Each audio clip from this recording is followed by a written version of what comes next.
Bonjour à tous et bienvenue pour la seconde vidéo sur l'analyse de Tesla. Nous allons maintenant découvrir pourquoi l'action Tesla vaut potentiellement 1000 $. Et nous allons pour cela écouter l'argument des boules, c'est-à-dire les personnes qui sont très positives sur Tesla. Petit rappel, cette vidéo ne constitue en aucun cas une décision d'investissement et ne constitue pas un conseil personnalisé. Pour commencer, nous allons nous confronter à l'argument le plus tenace des opposants à Tesla, qui est le suivant.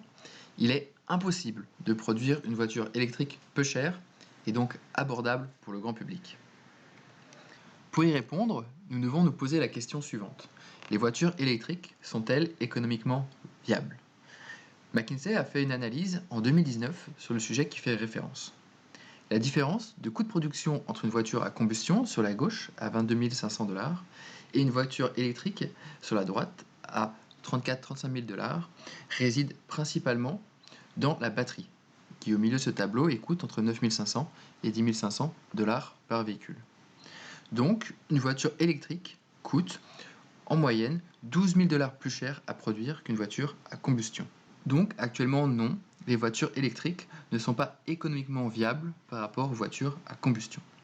Néanmoins, si on se projette, les voitures électriques peuvent-elles être économiquement viables ? La même étude propose des pistes de réponse. Vous pouvez le voir sur la droite, il est possible de réduire ces coûts de 5 700 à 7 500 $ par voiture en simplifiant les pièces de production ou dans l'assemblage de la voiture par exemple. Néanmoins, vous l'avez compris, le nerf de la guerre se situe dans la batterie, puisque c'est l'élément le plus cher de la voiture. Et là encore, des réductions de coûts sont possibles.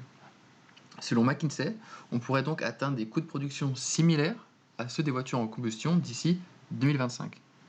La réponse est donc oui, les voitures électriques seront économiquement viables par rapport aux voitures à combustion. Dans cette course à la rentabilité, est-ce que Tesla dispose d'un avantage concurrentiel durable ? Le coût de production des batteries de Tesla est inférieur à celui de ses concurrents, comme vous pouvez le voir ici dans l'étude de Lux Research.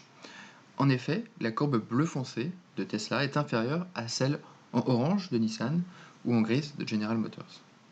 Et c'est parce que cet élément, la batterie, est central dans cette industrie que Tesla dispose d'un avantage concurrentiel. Et lors de son Battery Day, qui a eu lieu le 23 septembre 2020, Tesla s'est engagé à réduire de 56% ses coûts de production en intégrant notamment des nouveaux matériaux à ses batteries.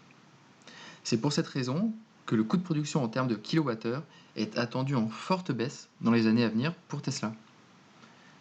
Et dans le même état d'esprit, Elon Musk a annoncé le lancement dans les prochaines années d'un véhicule avec un prix d'entrée de 25 000 $. On se rapproche donc des prix des voitures à combustion. Mais finalement, est-ce que cet avantage est durable ? Il est important de souligner la durabilité d'un avantage concurrentiel, parce que c'est uniquement s'il est durable qu'il protégera les profits de l'entreprise. Or, le secteur automobile est très concurrentiel. Il faut donc s'attendre à ce que les différents acteurs présents sur le marché, comme Audi, BMW ou Mercedes, se lancent aussi dans la course et aient des coûts de production qui s'alignent sur ceux de Tesla à moyen terme. Donc l'avantage concurrentiel durable, pour moi, il n'est pas forcément dans la technologie, mais plutôt dans la marque Tesla. Car Tesla, c'est plus qu'un producteur de voitures. C'est une image révolutionnaire et moderne, comme vous pouvez le voir sur le graphique. Tesla se distingue vraiment des autres constructeurs. Et, tout comme Apple, Tesla a une vision au-delà de ses produits. Ils ont réussi à transformer leurs clients en fervents supporters. Concrètement, quels sont les impacts économiques ?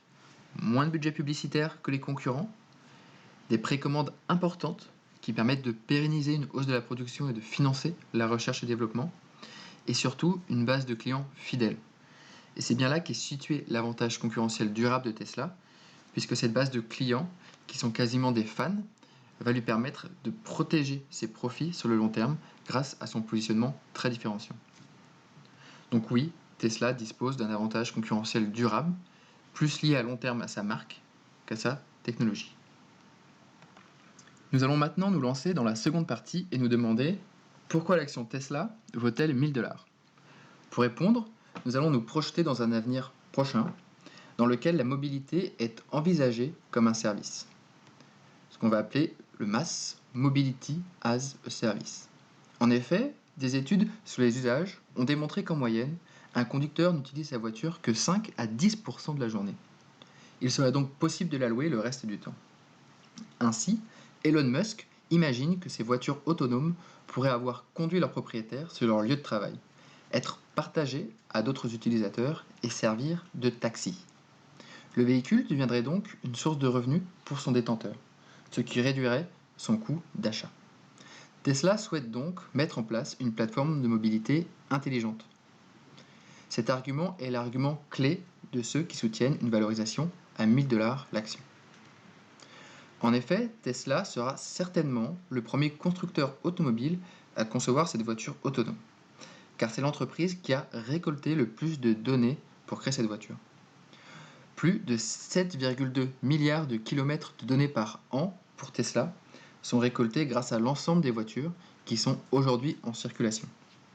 Comparativement, Waymo en récolte seulement 19 millions par an.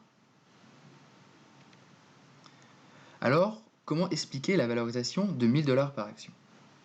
ARK Invest, qui est le fonds d'investissement qui soutient Tesla depuis des années, valorise l'action à plus de 4 000 $, soit 1 000 $ après le split.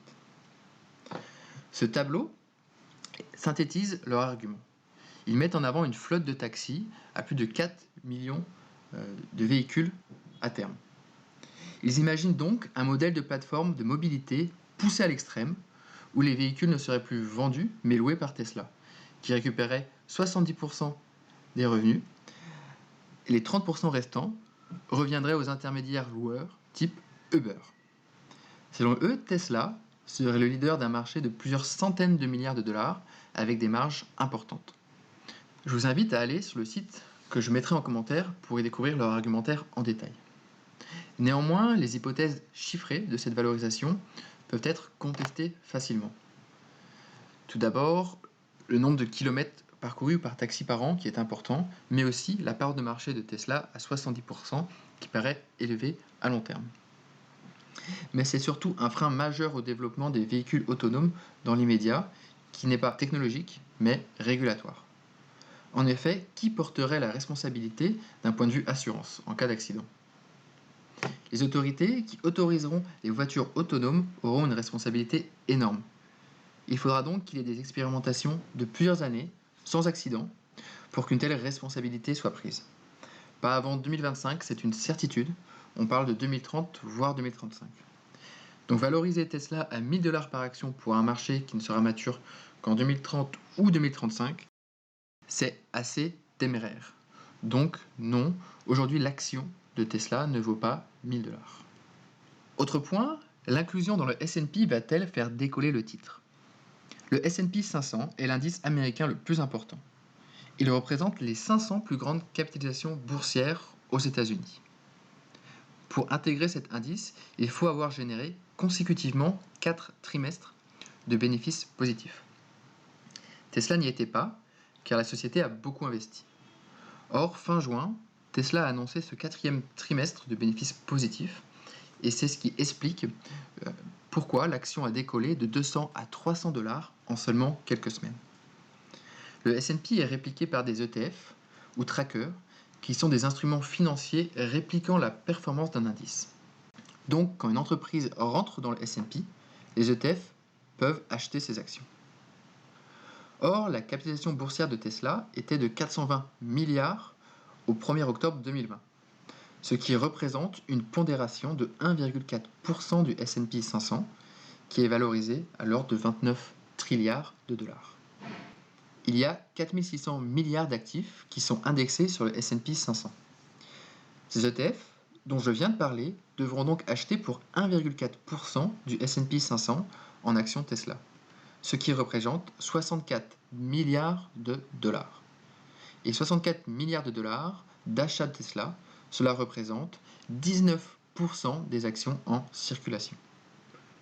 Autrement dit, dès que l'inclusion sera annoncée dans le S&P, tous ces trackers vont acheter du Tesla, et cela représentera 19% des actions en circulation. Et ça, c'est un des arguments à court terme les plus forts pour favoriser une hausse potentielle de l'action Tesla, comme Yahoo a pu la connaître en 1999, lorsque l'action a pris 64% en 5 séances quand elle est entrée dans le S&P 500. Donc oui, l'inclusion dans le S&P 500 peut certainement faire décoller le titre. Et ce, d'autant plus que le titre est énormément vendu, ce qui pourra précipiter un short squeeze. Je vous invite à regarder cette vidéo en commentaire où j'explique exactement l'effet du short squeeze. En synthèse, pourquoi l'action Tesla vaut potentiellement 1000 $? Premièrement, parce que Tesla sera certainement le premier constructeur de voitures électriques grand public et économiquement viable. Tesla sera aussi certainement le premier constructeur de voitures autonomes. Tesla dispose de plus d'un avantage concurrentiel à court terme, le prix de ses batteries, mais surtout d'un avantage concurrentiel durable à long terme, qui est son image de marque. Enfin, l'action peut bénéficier d'un catalyseur haussier avec l'inclusion dans le S&P 500. Bien sûr, cela n'engage que moi, et c'est une analyse qui n'est en aucun cas une recommandation personnalisée. D'ailleurs, il faut toujours confronter ce potentiel haussier à un potentiel baissier. C'est ce que nous verrons dans la prochaine vidéo, pourquoi l'action Tesla vaut potentiellement 100 $. Nous répondrons donc à plusieurs questions. La voiture à hydrogène est-elle une menace? Est-ce que Tesla manipule ses comptes? La concurrence va-t-elle s'accroître? Et l'action Tesla est-elle survalorisée? D'ici là, je vous invite à vous inscrire à notre événement de lancement de la plateforme Coinvestir. Notre ambition, c'est de vous aider à dépasser vos objectifs de performance en bourse. Pour ce faire, nous avons créé une plateforme qui propose tous les outils utilisés dans les fonds d'investissement pour choisir une action, la valoriser, optimiser son portefeuille et avoir une vue holistique sur ses performances. Je vous invite à rejoindre le groupe Facebook Coinvestir. Si vous avez des questions sur Tesla, nous pourrons en parler ensemble. Et bien sûr, à vous abonner à la chaîne pour avoir accès à d'autres analyses. Vous trouverez en commentaire toutes les sources de cette analyse et je vous dis à demain pour la suite.